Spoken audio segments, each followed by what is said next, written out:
Hello friends, welcome to optimistic studies. CG patwari RI hostel warden की free course में आप सभी का स्वागत है।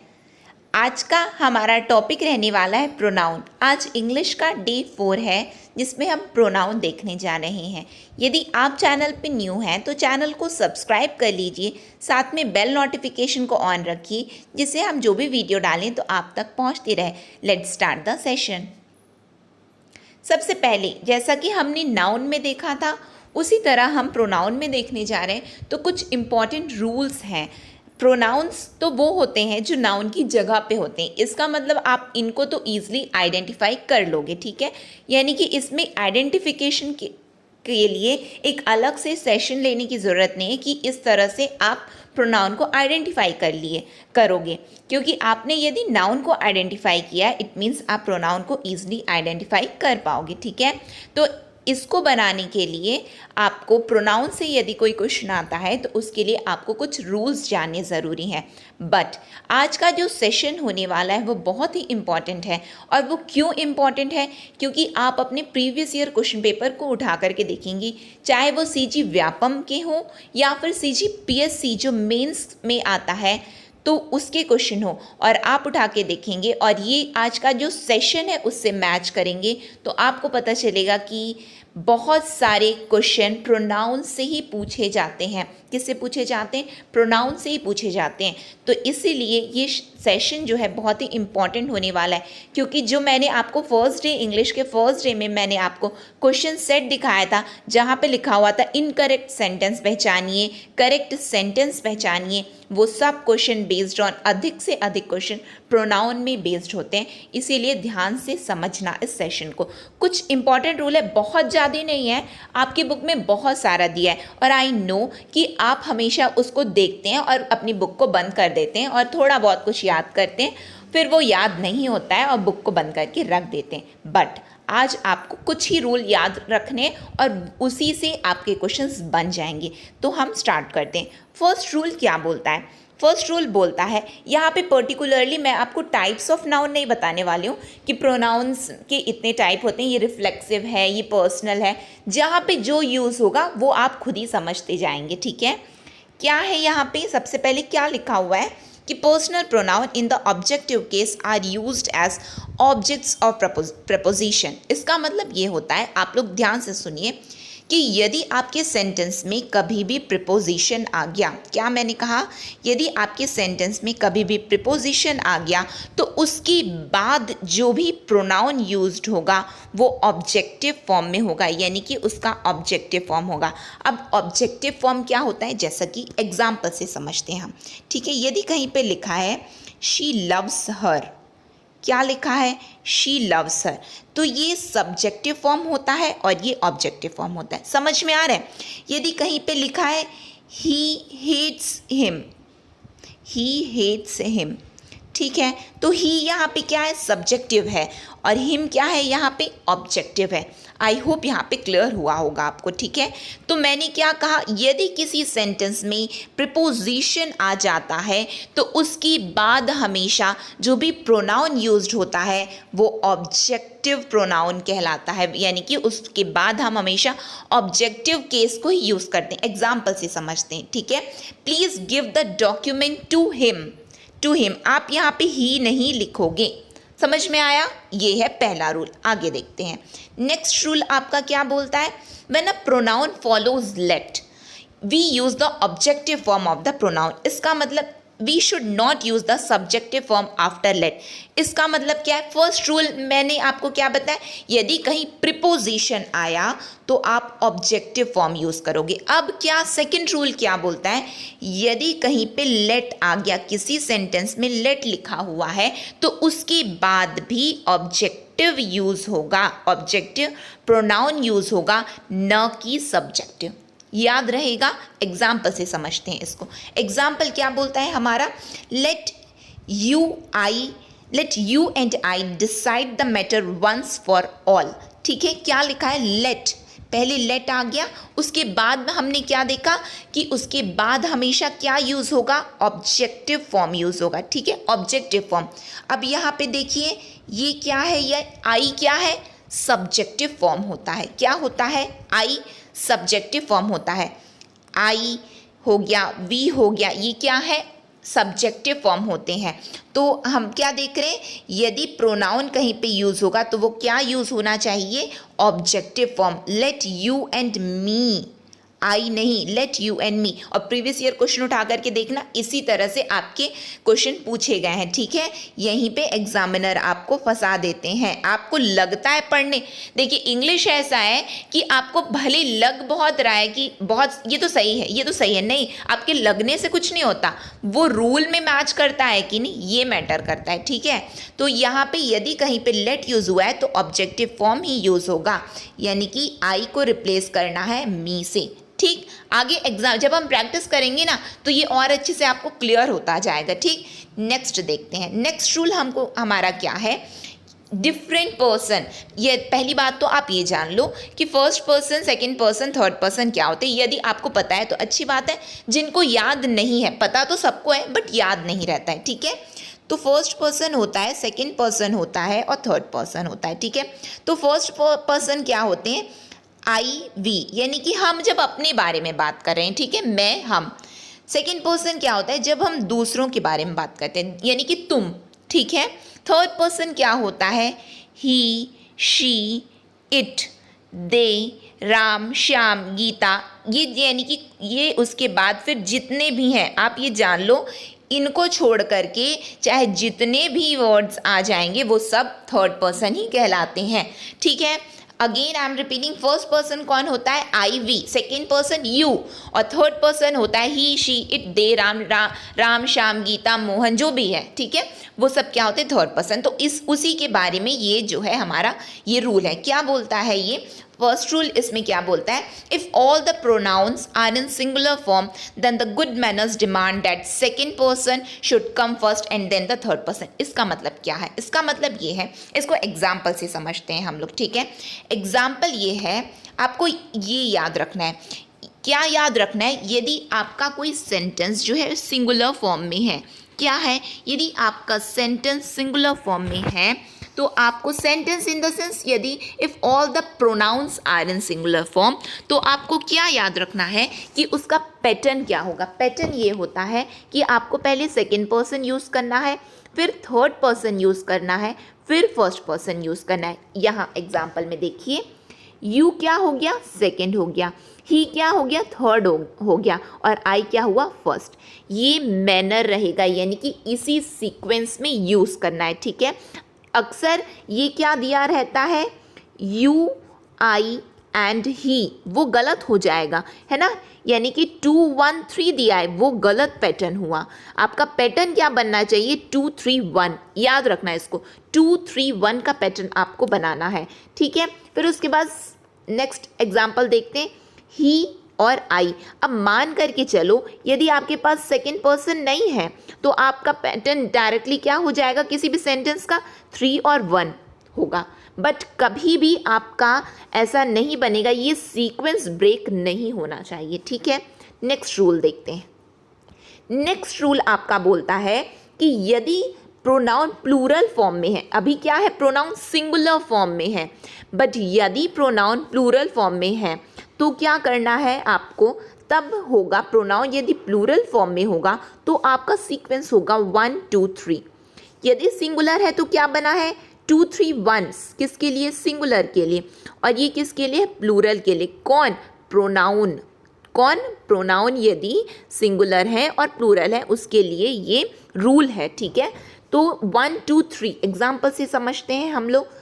1 2 3, 1 क्या है? वी है, 2 क्या है? यू है, और 3 क्या है? दे है।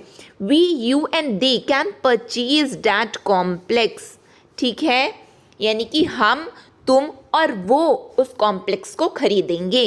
समझ में आ रहा है? यहाँ पे देखो, वी क्या है? फर्स्ट पर्सन है, यू क्या है? सेकेंड पर्सन, यहाँ पे थर्ड पर्सन तो है ही नहीं, तो लेकिन सीक्वेंस तो ब्रेक नहीं हुई ना, 1 2 ही है आपकी सीक्वेंस। तो वी एंड यू, हम और तुम एक साथ नहीं रह सकते। समझ में आ रहा है? कैन नॉट लिव टुगेदर, हम एक साथ नहीं रह सकते, हम और तुम। ये ऐसा नहीं बनेगा कि तुम और हम, 2 1 नहीं हो जाएगा, ठीक है। तुम और हम नहीं, हम और तुम एक साथ नहीं रह सकते। ये सीक्वेंस आपको याद करना है, ठीक है। आपके पास कोई ऑप्शन नहीं, क्योंकि एग्ज़ाम में पूछे जाते हैं इसी तरह के क्वेश्चन और यहीं पे आपको घुमाया जाता है। एग्जामिनर को बहुत अच्छे से पता है कि आपको रूल याद नहीं होता है, ठीक है। आगे देखते हैं।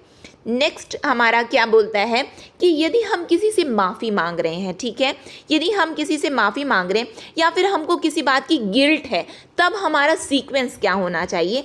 तब हमारा सीक्वेंस बनेगा 1 2 3। 1 2 3 इन द सेंस क्या?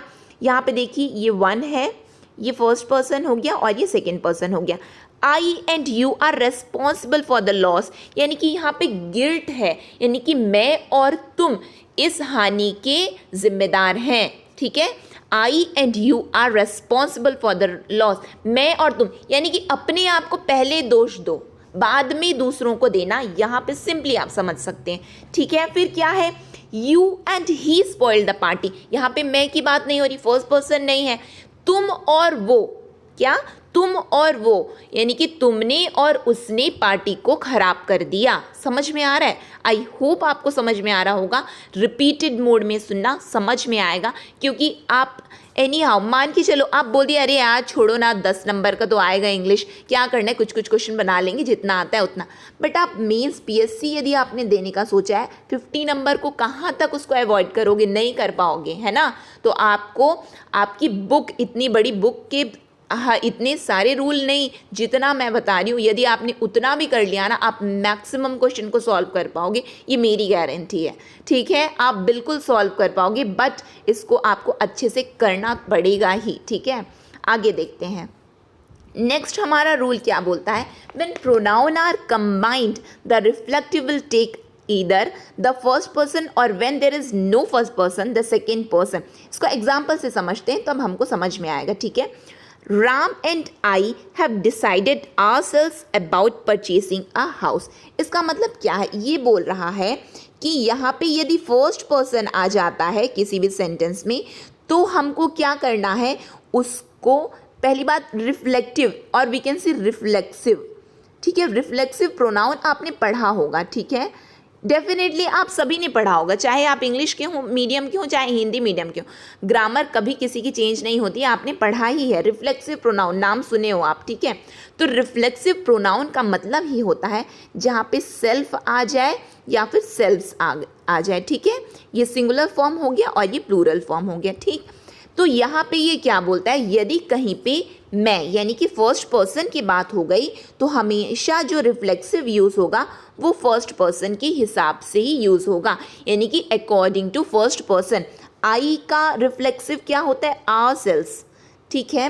और यदि मान लो कहीं पे फर्स्ट पर्सन नहीं है और सेकंड पर्सन है, तो सेकंड पर्सन के हिसाब से ही क्या यूज़ होगा? Reflexive pronoun. यहाँ पे यू है, यहाँ पे आई तो है नहीं, तो यहाँ पे हमने क्या ले लिया? योरसेल्फ, ठीक है। आगे प्रैक्टिस सेट में सब कुछ क्लियर होगा, वहाँ पे तो बहुत सारे कॉन्सेप्ट आपको क्लियर होंगे, बट ये कुछ इंपॉर्टेंट रूल्स हैं। नेक्स्ट क्या रूल आपको बोलता है? Transitive verbs take object with them, such commonly used verbs are. यहाँ पे बहुत इंपॉर्टेंट है, जो मैं वर्ड्स जो मैं लिखी हूँ, साथ में इस वर्ड को आपको याद रखना है। क्यों? क्योंकि ये वर्ड हमेशा कन्फ्यूजन के लिए डाले जाते हैं और हमको याद नहीं रहता है। ये लिस्ट तो बहुत बड़ी है, लेकिन आपके सामने मैंने बहुत ही कम वर्ड्स को लिखा है और आपको इतने याद करने हैं, ठीक है। क्या है? यदि आपके सेंटेंस में कहीं पे अवेल आ गया, एब्सेंट आ गया, enjoy, resign, apply, revenge, exert, avenge आ गया, एक्विट आ गया, क्या? एक्विट आ गया,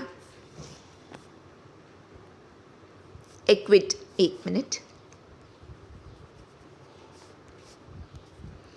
एक्विट आ गया, तो आपको क्या करना है? तब आपको हमेशा रिफ्लेक्सिव प्रोनाउन का यूज़ करना है। क्या मैंने कहा? फिर से सुनिए। कहीं आपके सेंटेंस में अवेल आ गया, एब्सेंट आ गया, enjoy, resign, apply, revenge, exert, avenge, क्या? एवेंज आ गया, एक्विट आ गया तो आपको हमेशा रिफ्लेक्सिव प्रोनाउन का यूज़ करना है। और रिफ्लेक्सिव प्रोनाउन अभी जस्ट मैंने आपको बताया, जहाँ पे सेल्फ और सेल्व्स लगा रहता है उसी को हम लोग क्या बोलते हैं, रिफ्लेक्सिव प्रोनाउन बोलते हैं, ठीक है। और किसके अकॉर्डिंग होता है, यदि फर्स्ट पर्सन है तो फर्स्ट पर्सन के अकॉर्डिंग लगता है, यदि सेकंड पर्सन है तो सेकंड पर्सन के अकॉर्डिंग आपका क्या यूज़ होता है, रिफ्लेक्सिव प्रोनाउन यूज़ होता है। एग्जाम्पल से समझते हैं, आई एब्सेंटेड माई सेल्फ, एब्सेंट आ गया, ये देखिए एब्सेंट आया है तो वहाँ पे आपको क्या यूज़ करना है, माई सेल्फ। आप ऐसा नहीं लिख सकती आई एब्सेंटेड फ्रॉम द ऑफिस, नहीं, आपको अपने आप को बताना है कि मैंने ऑफिस से छुट्टी ले लिया है। आई एब्सेंटेड माई सेल्फ, अपने आप को, ठीक है, ये बताना है आपको। रिवेंज आया है तो भी आपको रिफ्लेक्सिव प्रोनाउन का यूज़ करना है, यानी कि इस कैटेगरी के किसी भी कोई भी वर्ड आपके सेंटेंस में आएंगे तो आपको वहाँ पे रिफ्लेक्सिव प्रोनाउन का यूज़ करना है, ये रूल बोलता है, ठीक है। आगे देखते हैं, नेक्स्ट है आपका, यदि आपके सेंटेंस में, ये बहुत सारी लिस्ट है, ये बहुत बड़ी लिस्ट है, बट आपको जो याद हमेशा दिमाग में मतलब फिट कर लो और साथ में याद करते हुए चलो, क्या क्या, यदि आपके किसी भी सेंटेंस में कीप आ गया, बीथ आ गया, हाइड आ गया, ठीक है, हाइड आ गया, स्टॉप आ गया, स्पेशली तो हमेशा जो अधिकतर एग्जाम में देखे गए वो यही 4 वर्ड्स देखे गए हैं, ठीक है। यदि आपके सेंटेंस में कीप आ गया, बेद आ गया, हाइड आ गया, स्टॉप आ गया, वहाँ पे आपको रिफ्लेक्सिव प्रोनाउन यूज़ नहीं करना है। क्या मैंने कहा, यदि देखिए यहाँ पे देखिए, यदि ये सब आएंगे तो आपको रिफ्लेक्सिव यूज़ करना है, बट यदि आपके सेंटेंस में कीप, बेद, हाइड और स्टॉप आ गया है तो आपको रिफ्लेक्सिव प्रोनाउन यूज़ नहीं करना है, ठीक है। एग्जाम्पल से समझते हैं, ही केप्ट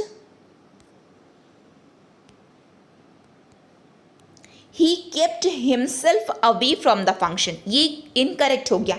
क्या मैंने कहा था, यदि कीप आया तो आपको रिफ्लेक्सिव यूज़ नहीं करना है, तो ये क्या बोल रहा है, ही केप्ट हिमसेल्फ, लेकिन करेक्ट फिर क्या होगा, he kept away from the function, यानी कि हिमसेल्फ को हटा दो तो आपका सेंटेंस करेक्ट हो जाएगा, याद रखना, ठीक है।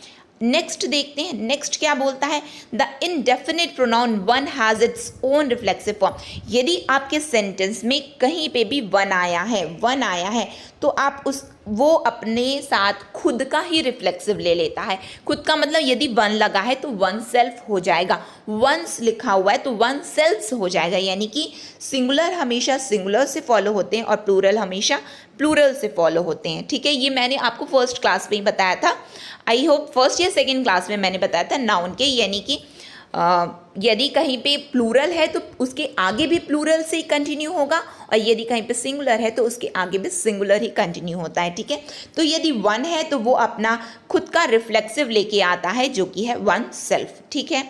नेक्स्ट रूल हमारा क्या बोलता है, नेक्स्ट रूल है हमारा emphatic pronoun is placed after the noun it refers.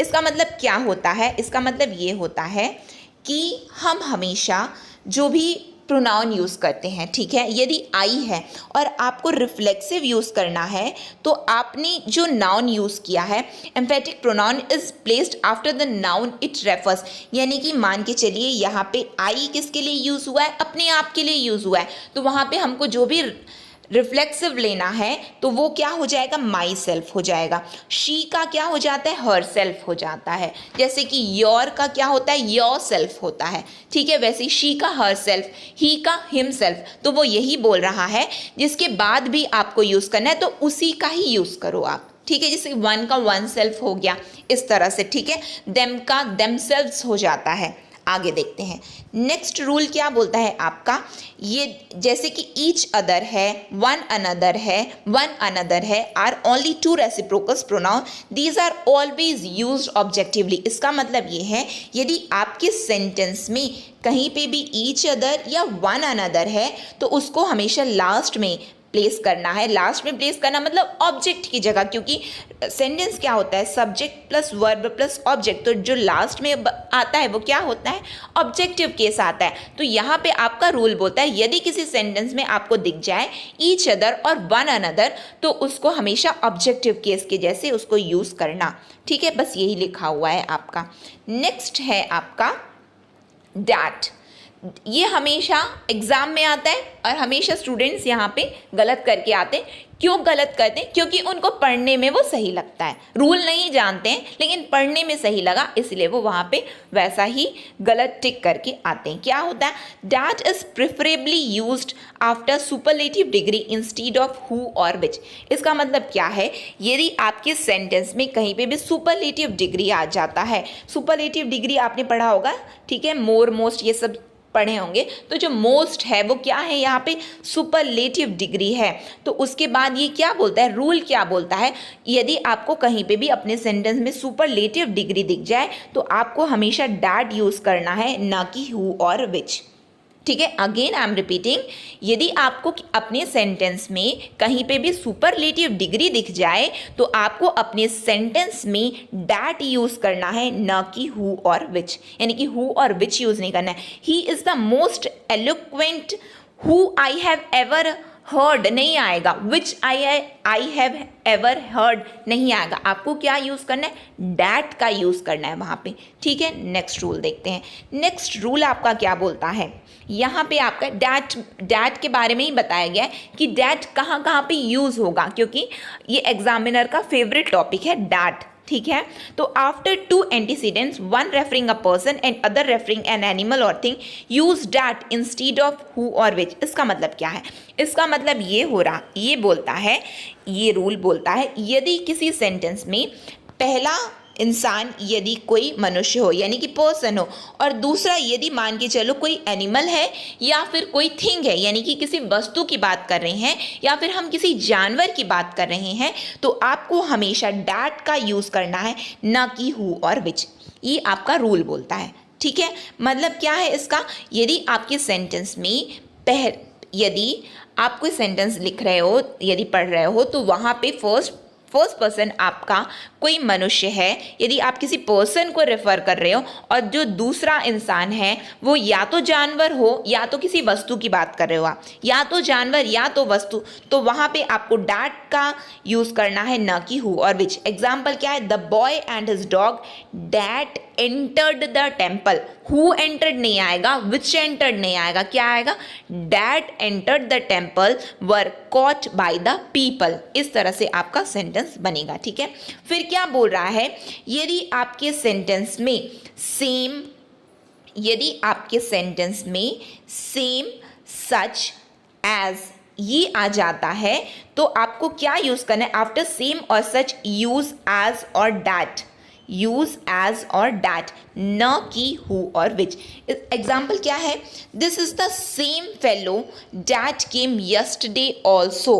क्या इसमें लिखा हुआ है, इसमें लिखा हुआ है यदि आपके सेंटेंस में कहीं पे भी सेम, आपको ये चीज़ ना ऐसे याद कर लो। ठीक है, मैं आपको बताती हूँ, साथ में याद करते हुए चलो। यदि आपके सेंटेंस में कहीं पे भी, ये रूल को आपको कैसे याद करना है वहाँ वो ध्यान से सुनो। ठीक है, यदि आपके सेंटेंस में कहीं पे भी साथ में बोलो द सेम दिख जाए, द सेम दिख जाए, द लिटिल दिख जाए, द लिटिल दिख जाए, या फिर द फ्यू दिख जाए,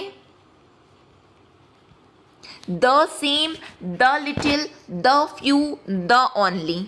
ठीक है, ये दिख जाए, या फिर आपके किसी सेंटेंस में ओनली दिख जाए, या फिर एनी दिख जाए, या ऑल, एवरीथिंग, एवरीथिंग दिख जाए। ठीक है, या फिर नथिंग, नोबडी, ये सब दिख जाए। नथिंग, वो उसको भी लिख देती हूँ, नथिंग दिख जाए या फिर नोबडी दिख जाए। ठीक है, यहाँ पे जो जो मैंने लिखा है उसको आप लोग को साथ में बोलना है। क्या बोलना है आपको, आपको बोलना है, साथ में बोलो, द सेम दिखे, the few, the little, the only. पहले क्या किया, the same, the few, the little, the only, ठीक है, ये दिख जाए, या फिर ओनली दिख जाए, एनी दिख जाए, ऑल, एवरीथिंग, नथिंग या नोबडी दिख जाए। ये कलेक्शन ऑफ वर्ड्स हैं, ठीक है, इतना बस आपको याद करना है, बहुत ज़्यादा याद करने की जरूरत नहीं, इतना ही याद करो। द सेम साथ में बोलो, the same, the only, the little, the few, यदि ये दिख जाता है, या फिर only, any, all, everything, nothing, nobody, यदि ये दिख जाएगा तो आपको हमेशा क्या यूज़ करना है, डैट यूज़ करना है। क्या यूज़ करना है, डैट यूज़ करना है। बस इसको दिमाग में बैठा लो। इतने वर्ड्स आपको कहीं पे दिख जाते हैं तो आपके सेंटेंस में आपको डैट यूज़ करना है, हु और विच कुछ भी यूज़ नहीं करना है, ठीक है। साथ में बोलो, the same, the little, the few, the only, इतना याद कर लेना। अक्सर एग्जाम में पूछे जाते हैं ये 4 वर्ड्स अधिकतर, या फिर any, only, all, everything, nothing, nobody यदि आता है तो डैट का यूज़ होगा, और बाकी कुछ भी याद मत रखो, बस डैट यूज़ करना है, बस इतना रट लो, ठीक है। आगे देखते हैं, आगे क्या है, प्रैक्टिस क्वेश्चन। प्रैक्टिस सेट करेंगे तो आपको और भी चीज़ें अच्छे से क्लियर होगी। क्या क्लियर होगा, फर्स्ट देखते हैं। Civil servants should acquit efficiently in the service of a common man. अब याद करो, मैंने आपको फर्स्ट जब मैं अभी रूल बताई हूँ तो आपको मैंने सेंटेंस पूरे आपको मैंने लिस्ट दिए हैं। लिस्ट में क्या लिखा था, avail, absent, enjoy, resign, apply, revenge, exert, equity, avenge, ठीक है, एक्विट, एवेंज। तो वहाँ पे मैंने आपको क्या बोला कि हमेशा आपको रिफ्लेक्सिव प्रोनाउन का यूज़ करना है। क्या यूज़ करना है, रिफ्लेक्सिव प्रोनाउन का यूज़ करना है। एक्विट दिख गया आपको तो बस आपको रिफ्लेक्सिव प्रोनाउन यूज़ करना है। अब आप क्या रिफ्लेक्सिव प्रोनाउन यहाँ पे यूज़ करोगे, रिफ्लेक्सिव प्रोनाउन ये स्पॉटिंग द एरर है, ठीक है। स्पॉटिंग द एरर मतलब इस तरह से आपके क्वेश्चन आते हैं और आपको बताना है कि कौन सा सेंटेंस सही है, इसीलिए आपको बता रही हूँ कि किस तरह से आपको याद रखना है, ठीक है। अब यहाँ देखो सिविल सर्वेंट्स लिखा है, ये क्या है, प्लूरल है, और मैंने क्या बताया, यदि कहीं पे प्लूरल आया है तो वो फॉलो बाय व्हाट, प्लूरल ही आगे उसके चलेगा। तो सिविल सर्वेंट्स है तो उसके लिए प्लूरल फॉर्म क्या हो जाता है, ये क्या है, थर्ड पर्सन है। थर्ड पर्सन के लिए कौन सा प्लूरल यूज होता है, देमसेल्व्स यूज होता है। क्या यूज होता है, देमसेल्व्स यूज होता है, ठीक है। तो आपका सेंटेंस क्या बनेगा, civil servant should acquit themselves. बस बाकी तो सेंटेंस जो लिखा है efficiently in the service of common man, यहीं पे एग्जामिनर आपको घुमा देगा, वर्ड देगा, लेकिन आपको 4 सेंटेंस देगा। लेकिन यदि आपको रूल पता है तो आप इजीली इसको आइडेंटिफाई कर पाओगे कि एक्विट के बाद तो हमेशा हमको रिफ्लेक्सिव प्रोनाउन यूज़ करना है, और जिस भी सेंटेंस में आपको रिफ्लेक्सिव प्रोनाउन दिख गया वही सेंटेंस आपका करेक्ट हो जाएगा, ठीक है। नेक्स्ट देखते हैं, नेक्स्ट क्या है आपका, my father always advises me that I should keep my self away from the boys. अब आप याद करो, मैंने आपको एक लिस्ट दी जिसमें मैंने कहा कि इसमें आपको हमेशा रिफ्लेक्सिव यूज़ करना है, और वो लिस्ट थी एक्विट वाली। उसके बाद जस्ट मैंने एक और लिस्ट दी जिसमें मैंने आपको बताया कि कीप आ जाएगा, बेथ आ जाएगा, स्टॉप आ जाएगा, या फिर हाइड आ जाएगा। तो आपको वहाँ पे रिफ्लेक्सिव यूज़ नहीं करना है। अब यहाँ पे देखो कीप आया है, कीप आया है तो आपको यहाँ पे रिफ्लेक्सिव यूज़ नहीं करना है, ठीक है। कुछ ही वर्ड हैं, बस इन्हीं का कलेक्शन याद करोगे तो मैक्सिमम क्वेश्चन सॉल्व कर पाओगे आप, ठीक है। क्या है, कीप, बेथ, स्टॉप, हाइड। अब नहाओगे तो खुद से ही नहाओगे ना, कोई और तो नहीं नहलाने आ रहा है। अब माई सेल्फ रोकना है तो खुद ही तो रुकोगे ना, दूसरा कोई रोकने नहीं आ रहा है, ये सेंटेंस का मीनिंग है यहाँ पे, ठीक है। My father always advises me that I should keep my self, अपने आप को मुझे ही खुद दूर रखना है, इस तरह से ये बता रहा है। तो वहाँ पे आपको ये बताने की ज़रूरत नहीं, माई सेल्फ एक्स्ट्रा मत जोड़ो वहाँ पे, ठीक है। ये है इसका रूल, आपको ये चीज़ को याद रखना है, ठीक है। नेक्स्ट आ जाओ, there should be no misunderstanding between your father and she. क्या लिखा हुआ है, there should be no understanding between your father and she. देखिए बहुत यहाँ से आप लोग को ना 2 रूल याद होंगे, और वो हमेशा आपके एग्जाम में आते हैं और आपको कंफ्यूज करते ही हैं, ठीक है। क्या है, मैंने आपको क्या बताया, प्रीपोजिशन यदि कहीं पे यूज़ हो गया उसके बाद आपको ऑब्जेक्टिव यूज़ करना है। शी क्या है आपका, शी क्या ऑब्जेक्टिव है, आगे देखिए, मैंने क्या बताया कि कहीं पे भी प्रिपोजिशन आता है उसके बाद में हमेशा ऑब्जेक्टिव केस ही यूज होता है। इसका मतलब आपको समझ में आ गया कि बिटवीन आया है, इसका मतलब फादर तो यहाँ पे ऑब्जेक्टिव है। ये समझ में आ गया। शी मान के चलो आपको नहीं पता है, मान के चलो आपको नहीं पता है, लेकिन आपको रूल ये याद है। अच्छा, हमने पढ़ा था कि यदि कहीं पे प्रिपोजिशन आया है तो उसके बाद जो भी लिखा रहेगा वो सब ऑब्जेक्टिव हो जाता है। ठीक है, तो आपको तो ये पता चल गया कि योर फादर यहाँ पे ऑब्जेक्टिव है। अब एक रूल बोलता है, क्या रूल बोलता है? एंड हो गया, और हो गया। ठीक है, ये रूल क्या बोलते हैं आपको? ये बोलते हैं एंड के पहले यदि ऑब्जेक्ट आया है तो बाद में भी ऑब्जेक्ट आएगा। ठीक है, और के पहले ऑब्जेक्ट आया है तो बाद में भी ऑब्जेक्ट आएगा। सिमिलरली सब्जेक्ट के साथ भी होता है, यदि इसके पहले सब्जेक्ट है तो बाद में भी सब्जेक्ट, इसके पहले सब्जेक्ट तो बाद में भी सब्जेक्ट। इसका मतलब देखिए, एंड है, अब एंड के पहले तो आपको पता चल गया कि ये ऑब्जेक्ट है। क्यों? क्योंकि प्रीपोजिशन के बाद तो ऑब्जेक्ट लगता है, इतना बस याद है आपको। ठीक है, तो इसका मतलब ये हुआ कि एंड के बाद भी तो ऑब्जेक्ट यूज होना चाहिए, और शी तो सब्जेक्ट होता है। कैसे याद करोगे? हमेशा याद रखना, she loves her, she loves her, ये क्या है? सब्जेक्ट है, और ये क्या है? ऑब्जेक्ट है। ठीक है, तो जब यदि आपको इतनी चीज़ें याद हैं, एक सेंटेंस शी लव्स हर, आपने कभी ऐसा पढ़ा है क्या कहीं पे कि हर लव्स शी, ऐसा कहीं पढ़ा है? नहीं ना। हर लव्स, ये तो गलत हो गया ना। ये तो हमेशा क्या होता है? ये ऑब्जेक्ट होता है और ये सब्जेक्ट होता है, तो ये सेंटेंस तो गलत है। यानी कि आपको याद क्या करना है कि शी क्या है यहाँ पे? सब्जेक्ट है, और हर क्या है यहाँ पे? ऑब्जेक्ट है। यही यदि ही के केस में होता है तो ही आपका सब्जेक्ट होता है और हिम हिज आपके ऑब्जेक्ट होते हैं।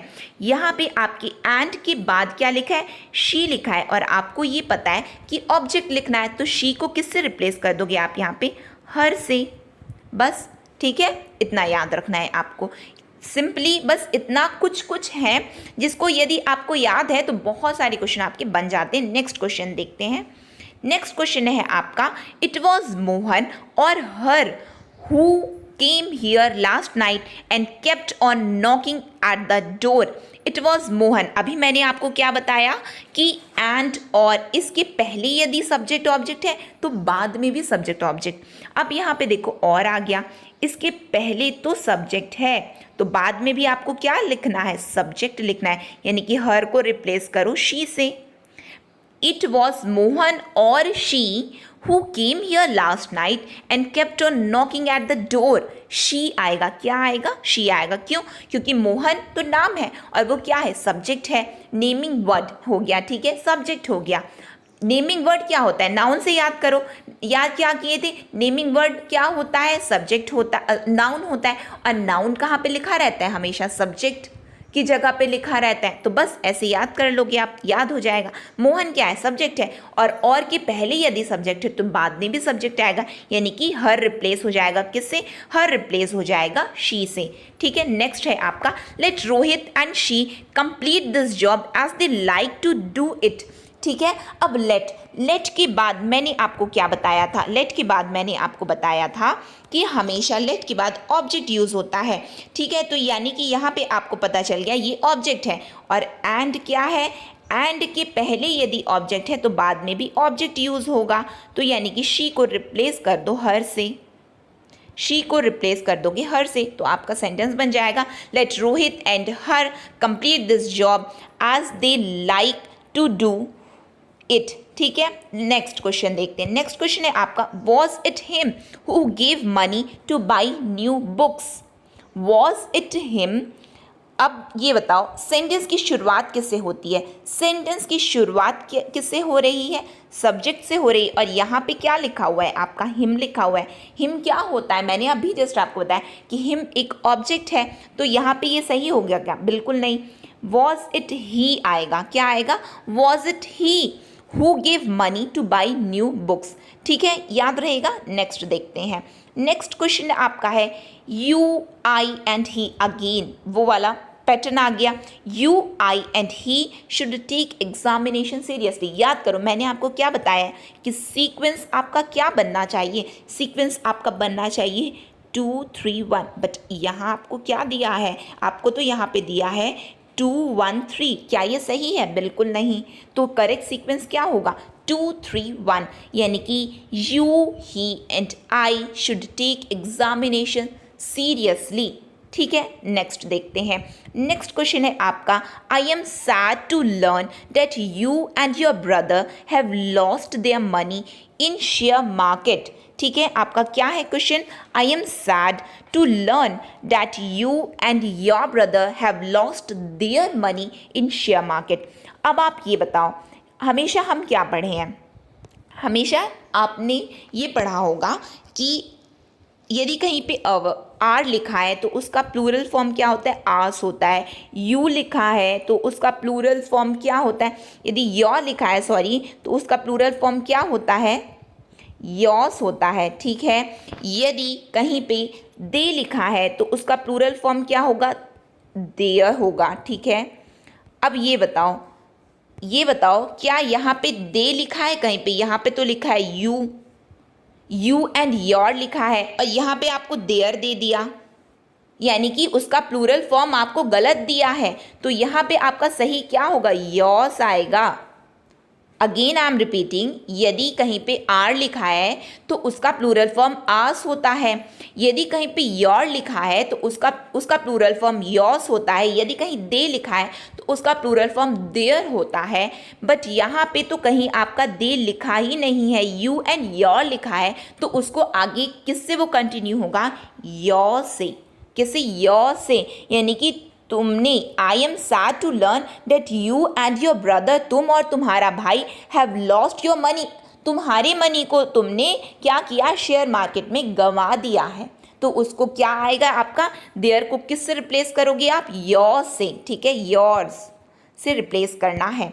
नेक्स्ट है आपका, यदि आपको रूल नहीं पता है ना तो आपको ये तो बिल्कुल पढ़ने में करेक्ट लग रहा है, बट यदि आपको रूल पता है ना तो ये आप यहाँ पे डेफिनेटली इसको रॉन्ग करके ही आओगे, यानी कि ये इनकरेक्ट सेंटेंस है। और इसी तरह से आपके एग्जाम में पूछे जाते हैं, सीजी व्यापम, CGPSC या फिर कोई भी एग्जाम आप उठा के देख लो, चाहे बैंकिंग हो, SSC हो, किसी भी एग्जाम में इसी तरह के क्वेश्चन आते हैं। ठीक है, नेक्स्ट देखते हैं, both he as well as I are going to Delhi tomorrow to buy new motorbike।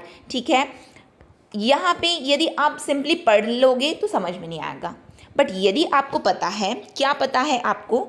देखिए क्या होता है, आइदर के साथ में हमेशा और यूज़ होता है। ठीक है, नाइदर के साथ हमेशा नॉर यूज़ होता है, ये तो पता है आपको। उसी तरह से बोथ के साथ में हमेशा एंड यूज़ होता है। अब ये बताओ, यहाँ पे बोथ आया है, एंड कहीं पे लिखा है क्या? नहीं, तो क्या रिप्लेस होगा? एज वेल एज रिप्लेस हो जाएगा। और यहाँ पे क्या लिखाएगा? Both he and I are going to Delhi tomorrow to buy new motor bike. बस देखो, आइदर के साथ और, नाइदर के साथ नॉर, और बोथ के साथ एंड, इतना याद रखना है आपको, जो कि हमेशा फ्रीक्वेंटली आस्क्ड क्वेश्चन है, हमेशा पूछे जाते हैं, प्रायः ये क्वेश्चन आपको एग्जाम में देखने को मिलते हैं। ठीक है, नेक्स्ट क्वेश्चन है आपका, when warned he stopped himself at once। अब याद करो, मैंने आपको stop, keep, Beth, height 4 word बताया, उसके बाद मैंने आपको बोला कि आपको रिफ्लेक्सिव यूज़ नहीं करना है, और यहाँ पे आपकी क्या लिखा है? रिफ्लेक्सिव लिखा है, उसको आपको काटना है और क्या लिख देना है? when warned he stopped at once। when warned he stopped, यानी कि उसको जैसी चेतावनी दी गई वो रुक गया, बट उसने अपने आप को रोक लिया ऐसा नहीं है, वो जैसी उसको चेतावनी दी गई वो रुक गया। यानी कि इंग्लिश का एक सिंपल सा फंडा है, जितना इसको शॉर्ट से शॉर्ट कर सको ना वही इसका रूल बन जाता है। ठीक है, लंबा नहीं खींचना है हमको। ठीक है, इसका केवल, इंग्लिश का केवल एक ही रूल होता है, जितना आप कम से कम वर्ड यूज़ करके आप अपनी सेंटेंस को क्रिएट कर लो, बस। ठीक है, नेक्स्ट क्वेश्चन है आपका, it is difficult to say who is the better of the two sisters. Who is the better of the two sister, who is the better. Why I am repeating who, जिससे आपके दिमाग में जाए कि गलती कहाँ पे है, यहाँ पे हु में है। ठीक है। अब सुनो कैसी गलती है, ये रूल को आपको याद रखना है। क्या है रूल आपका, क्या रूल बोलता है? आपका रूल बोलता है, देखिए, यदि हु लिखा हुआ है तो हु किसके लिए यूज़ होता है? किसी लिविंग या पीपल के लिए, किसी लिविंग थिंग, किसी लिविंग बीइंग के लिए, या फिर हम सिंपली बोल सकते हैं मनुष्य के लिए, ठीक है। और यदि विच लिखा हुआ है, विच लिखा हुआ रहता है तो वो क्यों यूज़ होता है? उसका किसी वस्तु के लिए, यानी कि किसी भी थिंग के लिए उसका यूज़ होता है, ठीक है। हु और विच में ये अक्सर ये इसका रूल है कि हु यूज़ होता है किसी भी लिविंग के लिए और या फिर हम सिंपली बोल सकते हैं किसी मनुष्य के लिए, ठीक है। लेकिन विच यदि आता है तो वो किसी वस्तु के लिए यूज़ होता है। अब लेकिन एक और रूल है, वो क्या बोलता है? मान के चलिए आपको किन्हीं दो में से एक को चुनना है, किसी दो में आपको एक को चुनना है, तो भी आपको विच का यूज़ करना है। अगेन आई एम रिपीटिंग, यदि मान के चलो किन्हीं दो में आपको कोई एक चुनना है तो भी आपको विच का यूज़ करना है। अब सेंटेंस में आ जाओ। सेंटेंस आपका बोलता है it is difficult to say who is the better of the two sister. वो दोनों बहनों में कौन अच्छा है, ये बोलना तो बहुत कठिन है, ठीक है। यानी कि वो दो की बात किया, ये बोलना कठिन है, यानी कि वो पिक कर रहा है, ये बोलना बहुत कठिन है कि कौन अच्छी है, कौन अच्छी बहन है। तो यहाँ पे आपको हु की जगह क्या लगाना है? पिक कर रहे हो ना आप, दो में चुन रहे हो, तो क्या आएगा? हु की जगह विच आएगा, ठीक है। क्या? इट इज़ डिफ़िकल्ट टू से which is the better of the two sisters, ठीक है। विच आता है, यदि किसी दो में आपको पिक करना है तो आपको हमेशा विच का यूज़ करना है। जैसे कि which is your brother among them, उन सभी में तुम्हारा भाई कौन सा है? विच। आपको वहाँ पे ये नहीं बोलना है। अब पढ़ने में तो ये लगेगा, पढ़ने में तो सही बिल्कुल लग रहा है, who is your brother, who is your brother among them, ठीक है। पढ़ने में तो बिल्कुल सही लग रहा है, पढ़ के तो ऐसा लग रहा है बिल्कुल सही है, बट नहीं, रूल नहीं बोलता ये, ठीक है। रूल क्या बोलता है? यदि आपको किसी में पिक करना है, यानी कि मान के चलो कुछ भी चीज़ है और आपको पिक करना है उनमें, तो आपको हमेशा हु की जगह विच का यूज़ करना है। Which is your brother among them, उनमें तुम्हारा भाई कौन सा है, ठीक है। नेक्स्ट देखते हैं, he is the same man who always likes to boast of his bravery. पहली बात तो बोस्ट का मतलब होता है जो अपने बारे में बहुत ही ज़्यादा, जैसे मुँह या मिट्ठू होना होता है ना, उसका मीनिंग बोस्ट होता है, ठीक है। He is the same man who always likes to boast of his bravery. यहाँ पे क्या होगा बताओ? अब देखो सेम आ गया, the same, the few, the only, the little, मैंने बताया all, everything, nobody, nothing, any. आपको मैंने याद करवाया था और मैंने क्या बताया था? यदि ये आ जाता है तो आपको हु विच यूज़ नहीं करना है और आपको डैट यूज़ करना है। मैंने बताया आपको the same, the few, the only, the little, any, everything, nobody, nothing. इसके बाद में यदि आपके सेंटेंस में ये सब वर्ड्स आए हैं तो आपको डैट यूज़ करना है, ना कि हु और विच। तो सिंपली हु को रिप्लेस कर दोगे डैट से तो आपका सेंटेंस जो है करेक्ट हो जाएगा, ठीक है। नेक्स्ट देखते हैं। नेक्स्ट क्वेश्चन है आपका, all which glitters is not gold. Again all आया है, अभी जस्ट मैंने आपको बताया कि तो आपको विच को किससे रिप्लेस करोगे? डैट से। All that glitters is not gold, हर चमकती हुई वस्तु सोना नहीं होती, ठीक है। नेक्स्ट है आपका, these kinds of dresses seems to be expensive but it is relatively economical to maintain.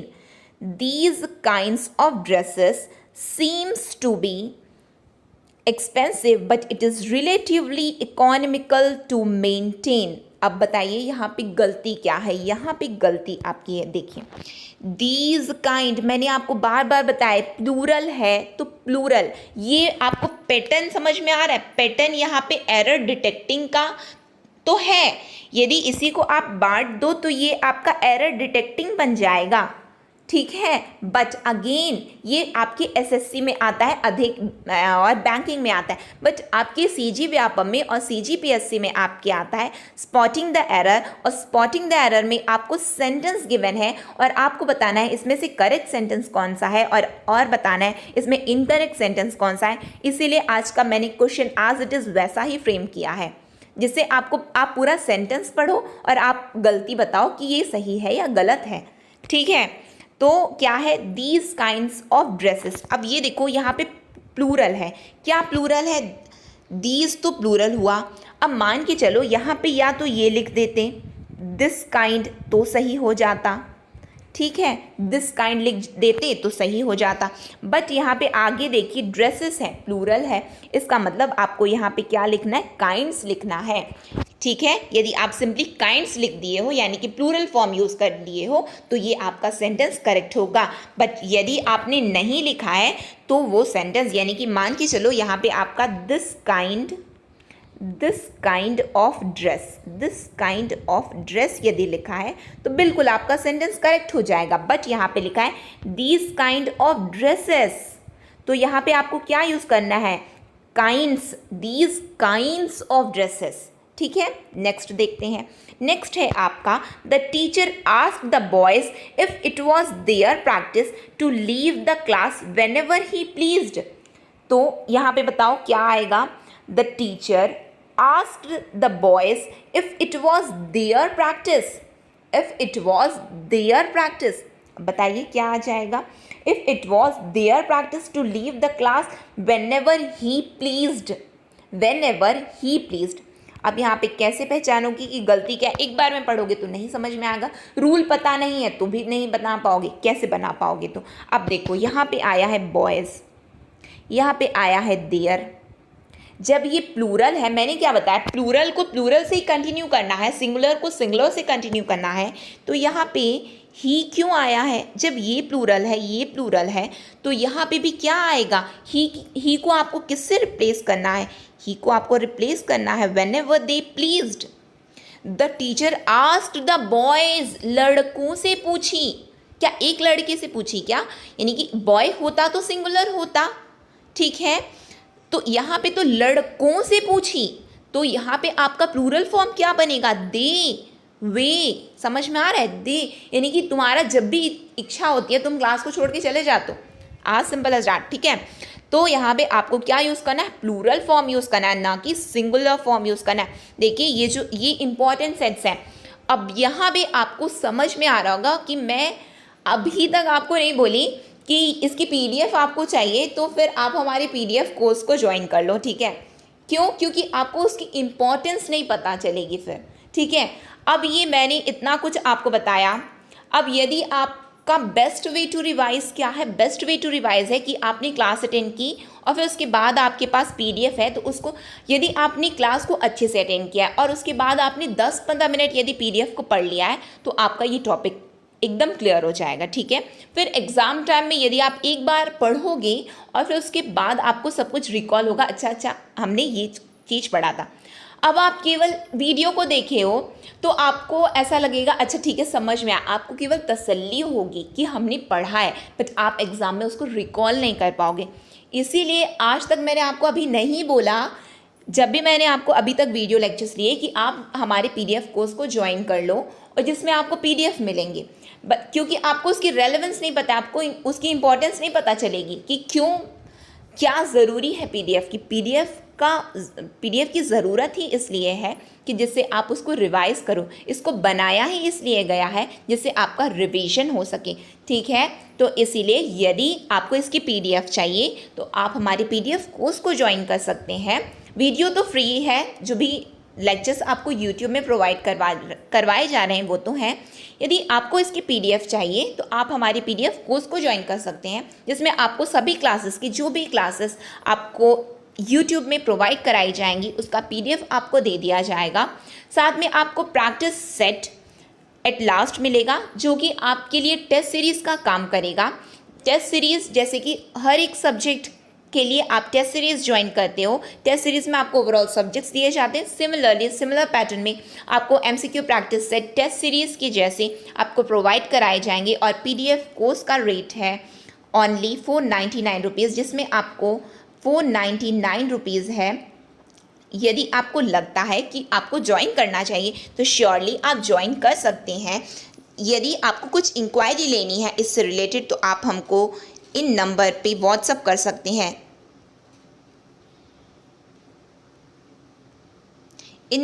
इस नंबर पे आप हमको व्हाट्सअप कर सकते हैं। हमारी टीम आपसे कांटेक्ट कर लेगी और आपको पीडीएफ प्रोवाइड और क्या है कैसा है प्रोसीजर आपको बता देगी। आपकी कोई क्वेरी भी है तो आप इस नंबर पे व्हाट्सअप करके पूछ सकते हैं, ठीक है। यदि आपको ये सेशन अच्छा लगा हो तो प्लीज़ लाइक कीजिए, साथ में ज़्यादा से ज़्यादा लोगों तक शेयर कीजिए। और चैनल को आपने सब्सक्राइब नहीं किया तो चैनल को सब्सक्राइब कर लीजिए और बेल नोटिफिकेशन को ऑन रखिए, जिससे हम जो भी वीडियो डालें तो आप तक पहुंचती रहे। नेक्स्ट सेशन तक के लिए optimistic learning. Thank you for the session.